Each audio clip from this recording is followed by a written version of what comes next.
Hey, Kyle here. You're about to set up a Hostinger VPS from scratch and get your website live without guessing or breaking anything in the process. By the end of this video, you'll know which VPS plan to pick, how to log into your SSH, point your domain, install a web stack, and even launch a WordPress website, as well as lock down any security so that way your site stays fast and safe. But without further ado, let's get into this tutorial. And the first thing I'm going to show you is how to pick the right Hostinger VPS plan so that way you don't overpay for self-hosting. This is one of the most crucial parts, as I see tons of people out there make this mistake in choosing the wrong hosting service or picking a VPS plan that they just simply don't need. So let's show you how to get into that. Now, one of the best ways to get started with self-hosting is using Hostinger's VPS service, which we have a link for down in the description of this video. When you click that link, you should be brought to a page that looks something like this one. As you can see, when you use our link, you'll get up to 67%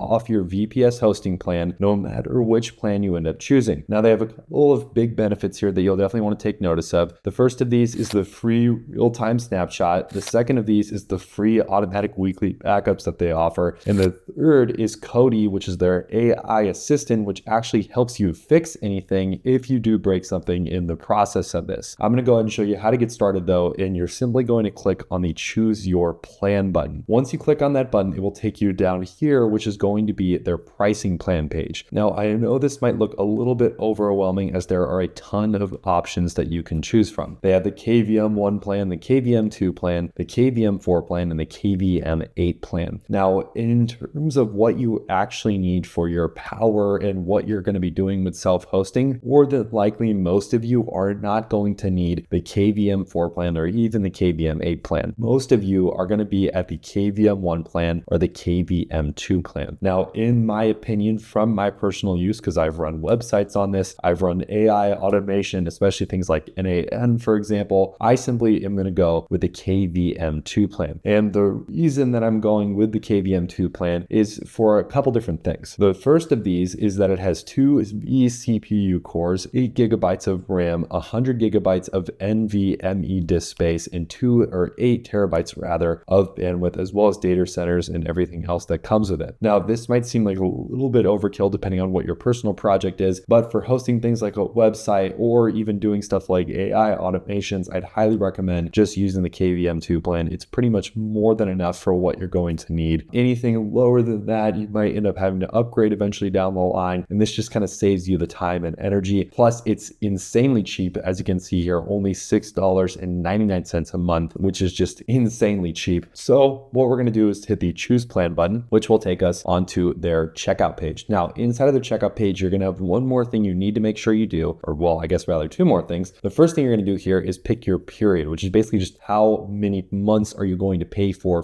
this service. Right now, we're on the 24-month option, which is going to save us quite a bit of money. If we were to scale down to the 1-month option, we are going to end up saving a little bit less money and paying a little bit more, but it's still only about $9.99 a month. Or if we go to the 12-month option, which is basically like the yearly option, we're paying at about $8.49 a month. I would highly recommend just going with a 24-month option, especially if you're building AI automations or having to build a website or something. I'd highly recommend just going with that. It's going to be the easiest. One of the other things you can do are daily auto backups. That is also a recommended feature that you add on. I personally don't have this on, but it is helpful if you're somebody who is worried about having backups pretty consistently, especially if you run something like a database, or if you have something that needs to be running on a daily basis. This might be something that's kind of helpful for you. Also, big benefit here that I didn't mention yet is that they have a 30-day money back guarantee. So if you have any issues with their service, if you don't like what you're using, or if you just feel like you're not really getting the value out of it, you can get your full money back within 30 days completely for free. You don't have to worry about messing around with anything. You just simply request it with them and they will give it back to you, which is a big benefit. Now, to save even more money at checkout, I would recommend clicking on this have a coupon code ?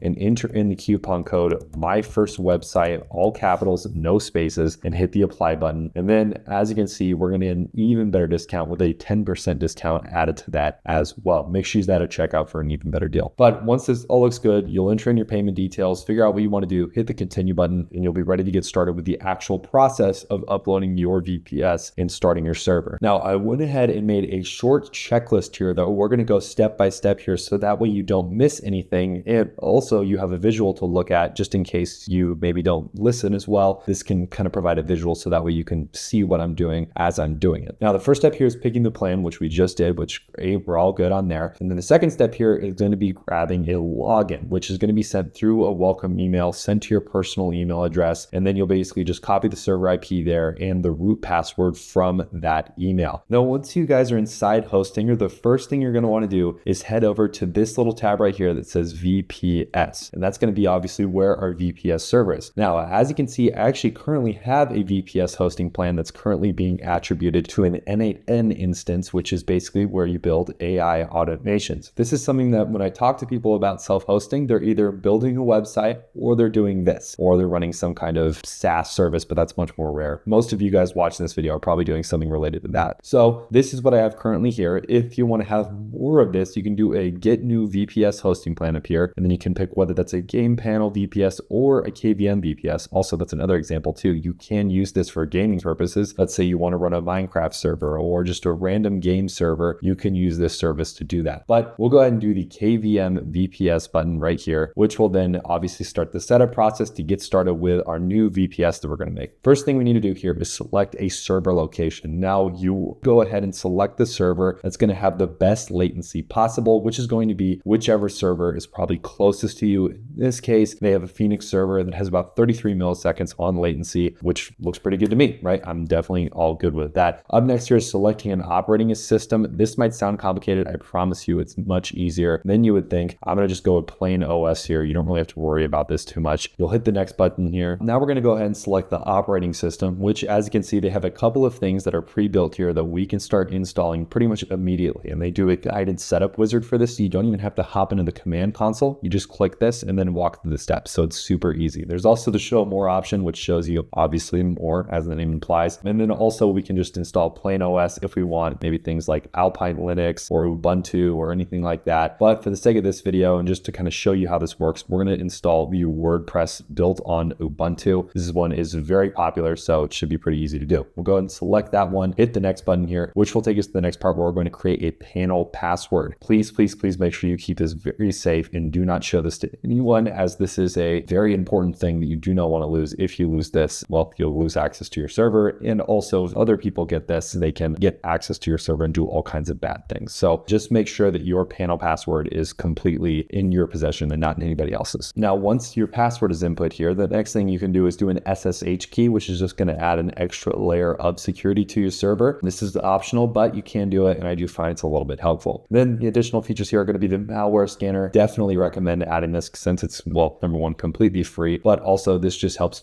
protect you from any malicious people out there who are trying to access your stuff, and it keeps you more protected. We can hit the next button here, which will take us to the pricing page where we obviously are going to pick which VPS plan we want to go with. And then once we do that, it will then walk us through a setup wizard to show us step by step how to get started with the VPS server. Now, another example I want to show you really quick here is, for example, the N8N instance that we're in right now. What I can do is I can click on this manage button here, which will then allow me to start managing my VPS server. Now we're going to go and skip this because it's just kind of a random survey here. And then as you can see, this is our VPS dashboard. Once you're inside of this page here, this is where you can start making changes to your VPS server and just monitoring the overall existence of it and see kind of how things are working with it. As you can see here, it's currently built with N8N. So that's kind of the main purpose of this. And if I want to launch that, I just simply click on the manage app button, which will go ahead and launch my N8N instance. Now, one of the things that many of you might be asking is, what if I need to make changes to this afterwards? What if I need to update things? How do I go about doing that? This process is actually very simple. You're going to go ahead and open the browser terminal, which is going to be clicked right there. Once you click on the browser terminal, it'll take a few seconds to actually kind of load up and get everything up and running, but it should pop up with a actual terminal. Now, inside of the command terminal, basically you can make any kind of updates you can think of. Those updates can be completed with some of these commands that I'm showing you inside of this text box right here. Things like the ability to update, upgrade, and even adding a username or a user mod by using these commands right here, which you can basically just copy for yourself. There's also the ability to point your domain in your register's DNS. You can set a record for @